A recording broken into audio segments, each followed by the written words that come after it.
중국인의 부동산 쇼핑 이 정도일 줄이야. 쉽게 말해서 진짜 놀라운 그런 수치가 나왔다는 이야기입니다. 여러분 이거 한번 보세요. 2021년 중국인이 국내에서 부동산을 매입한 건수입니다.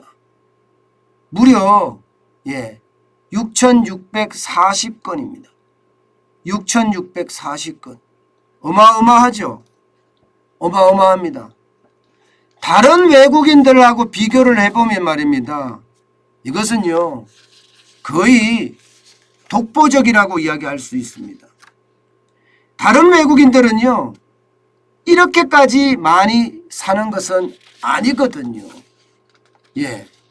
중국인들이 차지하는 비중이 거의 한 70%가 넘을 정도예요. 70%. 전체 부동산 매입 건수 중에 말입니다. 그 중에서도 여러분 경기도에서 가장 많이 샀습니다. 2,659건이요. 경기도에서 2,659건이면 장난 아니잖아요. 전체적으로 하면요 외국인들이 경기도에서 건축물을 산 건수는 3,404건이거든요. 그 중에 2,659건이니까 78.1%에 해당되는 수치입니다. 미국인은요 408건밖에 안 돼요. 기타도 337건밖에 안 되고요. 저는 여러분 중국인들이 사실상 저는 대한민국의 부동산 값을 올린다. 저는 이렇게 생각을 합니다. 아니 2,659건이 무슨 가격을 올리느냐 이렇게 이야기하지만요. 이게 늘어나는 속도를 보면 이게 아니라는 거예요. 여러분 2018년 경기도에서 중국인들이 부동산을 매입한 건수를 보면 2,570건이었거든요. 2019년에는 2,776건이에요. 그리고 2020년에는 3,518건이고요. 그리고 이번에는 2,659건. 장난 아니잖아요. 이게 계속 누적이 돼서 지금 부동산을 산다는 거 아니에요. 우리는 중국에서 부동산을 살 수가 없습니다. 건물만 살 수 있는 거고 그것도 말입니다. 규제가 심해서 쉽지가 않아요. 그런데 중국인들은 대한민국에 와서 지금 부동산을 싹쓸이한다. 이런 표현까지 지금 등장을 하고 있는 정도거든요. 싹쓸이한다. 경기도만 이런 게 아니라 인천에서도 마찬가지거든요. 인천에서는 1,220건이 실제 거래가 돼서 경기도에 이어서 2위고요. 서울은 736건입니다. 3위입니다. 충남은 693건이고요. 결국 말입니다. 중국인들은 대한민국에서 지금 부동산을 엄청 산다는 이야기예요. 저는 이것을 보면서 말입니다. 안 그래도 우리 공급이 부족하잖아요. 그죠? 공급이. 올해만 하더라도 여러분 서울입니다. 2491건에 여러분 공급이 일어납니다. 그러면 서울에서 부동산을 만약에 산다고 했을 때 물론 아파트에 한정된 것은 분명히 아니겠지만 736건이에요. 736건. 그러면 2491건에서 736건이면 이게 적은 수치는 아니죠. 적은 수치는. 10%만 하더라도 10%에 도달하지는 않지만 중국인들이 현금을 가지고 내지르는 거 이것 때문에 저는 집값이 충분히 올라갈 수 있다고 생각을 합니다. 그러니까 우리는 중국에서 집을 못 사는데 우리나라에선 사게 해주는 거 이거는 상호주의에도 어긋나기 때문에 저는 중국인들에게 아주 강력한 조치를 내려야 한다고 생각을 해요.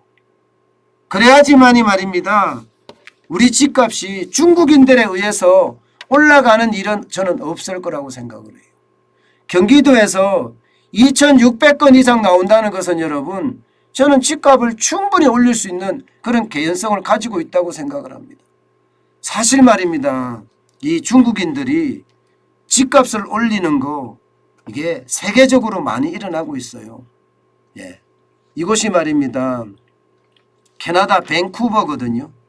중국계 이민 비율이 가장 높은 곳입니다.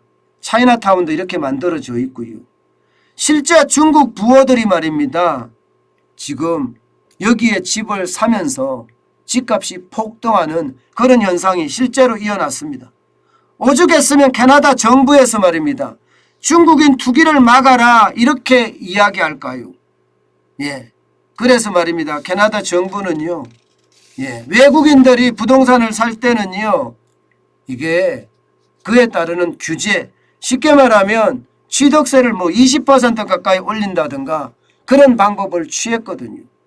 그런데도 불구하고 돈 많은 중국인들은 여기에다가 캐나다 밴쿠버에다 집을 사곤 했습니다. 그 때문에 평균 집값이 말입니다. 미국보다가 40% 이상 비싼 곳이 많습니다. 40% 이상. 예. 실제로 말입니다.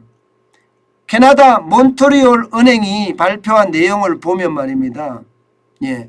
캐나다 평균 집값은 61만 7천 캐나다 달러입니다. 그런데 미국의 평균 집값은요 42만 캐나다 달러입니다. 40% 이상 높습니다. 그러니까 중국인들이 몰리는 곳에는요 집값이 그만큼 폭등할 수 있다는 이야기가 되는 건가요? 저는 그래서 당연히 말입니다. 우리나라도 이게 집값을 중국인들에게 중국인들뿐만 아니라 외국인들에게 뭔가 규제를 가하는 방안으로 찾아야 됩니다. 실제 밴쿠버는요. 외국인 부동산 취득세 20% 올렸고요. 예를 들어서 비거주자 빈집 있잖아요. 빈집에 대해서는요. 과세까지 하는 그런 상태입니다. 사실 밴쿠버는요. 30%의 인구가 중국인입니다. 오죽했으면 여러분 밴쿠버를 홍쿠버라고도 이야기한대요. 홍쿠버. 홍콩 사람들이 많이 오니까 홍쿠버라고도. 그런 상황이라면 여러분 그 어느 때보다 여러분 저는 그렇게 생각을 해요. 우리나라의 집값도요. 사실 관련 통계가 제대로 잡혀져 있지 않아요. 이게 문재인 정부에서 중국인들이 집을 사기 때문에 집값이 올라간다는 이야기를 굉장히 많이 했어요. 그런데도 불구하고 통계조차 제대로 있지 않습니다. 통계조차. 지금 이 자료도 말입니다. 정우택 의원실에서 나온 거예요. 정우택 의원실에서. 이게 입법조사처로부터 받은 겁니다. 그것도 입법조사처로부터. 저는 외국인들의 어떤 부동산을 관리하는 거 당연히 건설교통부가 관리를 해야 되고요. 제대로 관리해서 정책에 반영해야지 시장은 더 안정이 되지 않을까. 저는 그렇게 생각을 합니다. 특히 외국인에 대해서는요. 특히 중국인에 대해서는 그 어느 때보다 강한 제재가 필요하다. 저는 이렇게 판단하고 있습니다.